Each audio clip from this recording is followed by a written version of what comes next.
Berikut ini merupakan tulisan lengkap kontras berjudul "Cerita Busuk dari Seorang Bandir" yang sangat mengejutkan.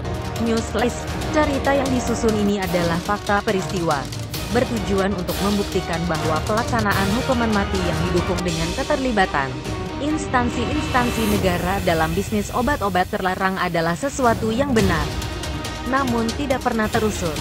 Negara bersalah apabila eksekusi mati kepada 14 orang malam ini dan selanjutnya tetap dilakukan tanpa ada sistem koreksi total di dalam tubuh badan-badan keamanan di Indonesia. Silahkan sebarkan cerita busuk dari seorang bandir. Kesaksian bertemu Freddy Budiman di Lapas Nusa Kambangan tahun 2014. Di tengah proses persiapan eksekusi hukuman mati yang ketiga di bawah pemerintahan Joko Widodo, saya meyakini bahwa pelaksanaan ini hanya untuk ugal-ugalan popularitas, bukan karena upaya keadilan. Hukum yang seharusnya bisa bekerja secara komprehensif menyeluruh dalam menanggulangi kejahatan ternyata hanya mimpi. Kasus penyeludupan narkoba yang dilakukan Freddy Budiman sangat menarik disimak dari sisi kelemahan hukum, sebagaimana yang saya sampaikan di bawah ini. Di tengah-tengah masa kampanye Pilpres 2014, dan kesibukan saya berpartisipasi memberikan pendidikan HAM di masyarakat di masa kampanye Pilpres tersebut, saya memperoleh undangan dari sebuah organisasi gereja. Lembaga ini aktif melakukan pendampingan rohani di Lapas Nusa Kambangan.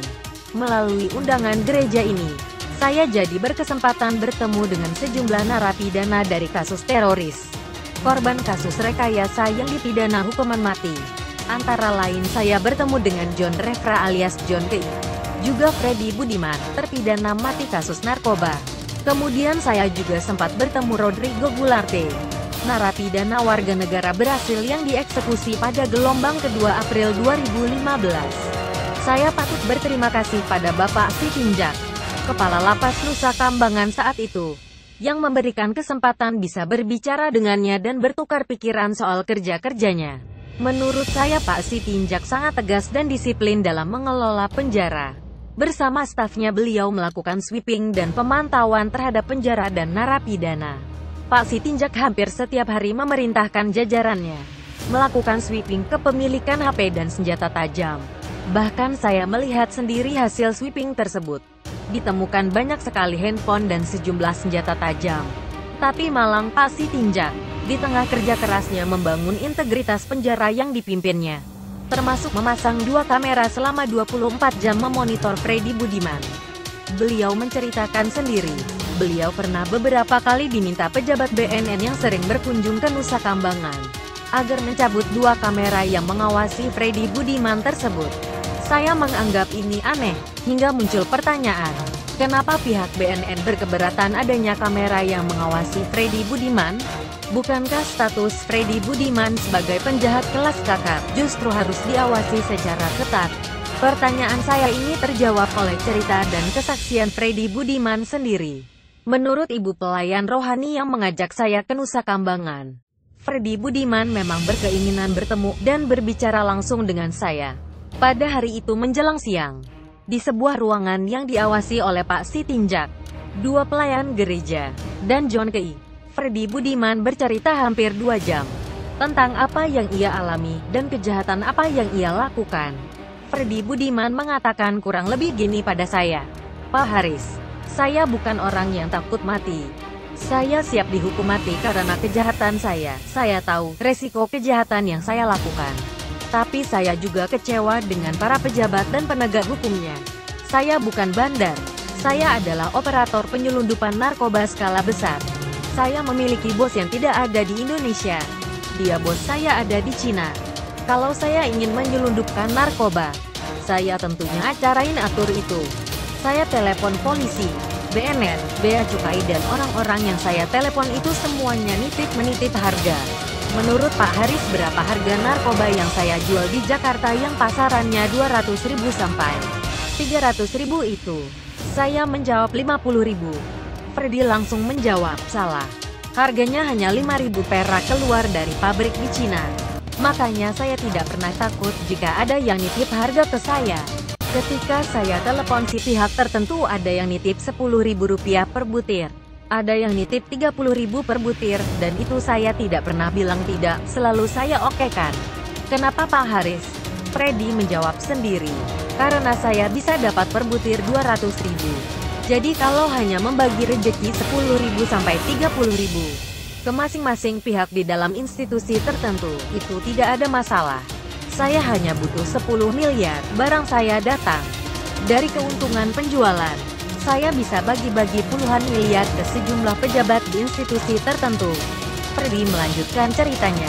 Para polisi ini juga menunjukkan sikap main di berbagai kaki. Ketika saya bawa itu barang, saya ditangkap. Ketika saya ditangkap, barang saya disita. Tapi dari informan saya, bahan dari sitaan itu juga dijual bebas. Saya jadi dipertanyakan oleh bos saya yang di Cina. Katanya udah deal sama polisi, tapi kenapa lo ditangkap? Udah gitu kalau ditangkap kenapa barangnya beredar? Ini yang main polisi atau lo? Menurut Freddy, saya tahu Pak, setiap pabrik yang bikin narkoba punya ciri masing-masing, mulai bentuk, warna, rasa. Jadi kalau barang saya dijual, saya tahu, dan itu ditemukan oleh jaringan saya di lapangan. Freddy melanjutkan lagi. Dan kenapa hanya saya yang dibongkar? Kemana orang-orang itu? Dalam hitungan saya selama beberapa tahun kerja menyeludupkan narkoba, saya sudah memberi uang 450 miliar ke BNN. Saya sudah kasih 90 miliar ke pejabat tertentu di Mabes Polri. Bahkan saya menggunakan fasilitas mobil TNI Bintang 2, di mana si jenderal duduk di samping saya. Ketika saya menyetir mobil tersebut, dari Medan sampai Jakarta dengan kondisi di bagian belakang penuh barang narkoba.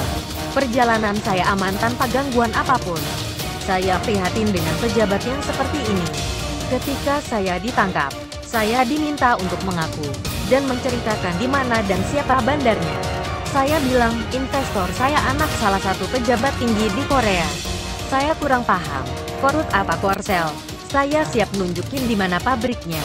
Dan saya pun berangkat dengan petugas BNN, tidak jelas 1 atau 2 orang. Kami pergi ke Cina sampai ke depan pabriknya.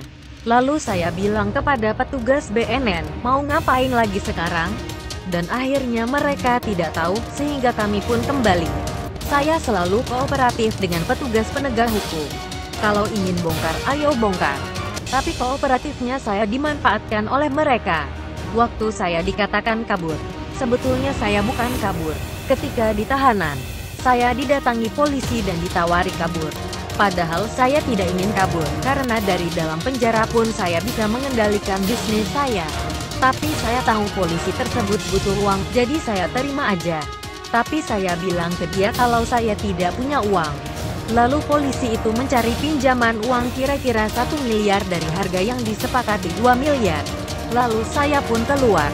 Ketika saya keluar, saya berikan janji setengahnya lagi yang saya bayar. Tapi beberapa hari kemudian saya ditangkap lagi. Saya paham bahwa saya ditangkap lagi, karena dari awal saya paham dia hanya akan memeras saya. Freddy juga mengekspresikan bahwa dia kasihan, dan tidak terima jika orang-orang kecil, seperti supir truk yang membawa kontainer narkoba yang justru dihukum, bukan si petinggi-petinggi yang melindungi. Kemudian saya bertanya ke Freddy di mana saya bisa dapat cerita ini? Kenapa Anda tidak bongkar cerita ini? Lalu Freddy menjawab, saya sudah cerita ke lawyer saya, kalau saya mau bongkar, ke siapa? Makanya saya penting ketemu Pak Haris. Biar Pak Haris bisa menceritakan ke publik luas. Saya siap dihukum mati, tetapi saya prihatin dengan kondisi penegak hukum saat ini. Coba Pak Haris baca saja di pledoi saya di pengadilan, seperti saya sampaikan di sana. Lalu saya pun mencari pledoi Freddy Budiman. Tapi pledoi tersebut tidak ada di website Mahkamah Agung.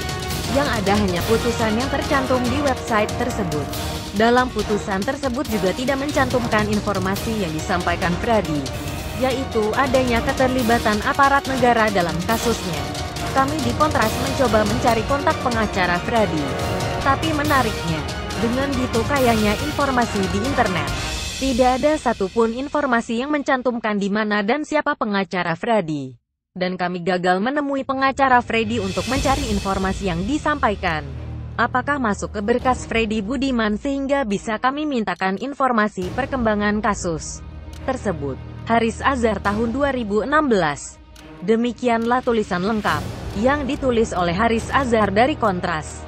yang dituliskannya melalui akun Facebook Kontras pada tanggal 28 Juli 2016.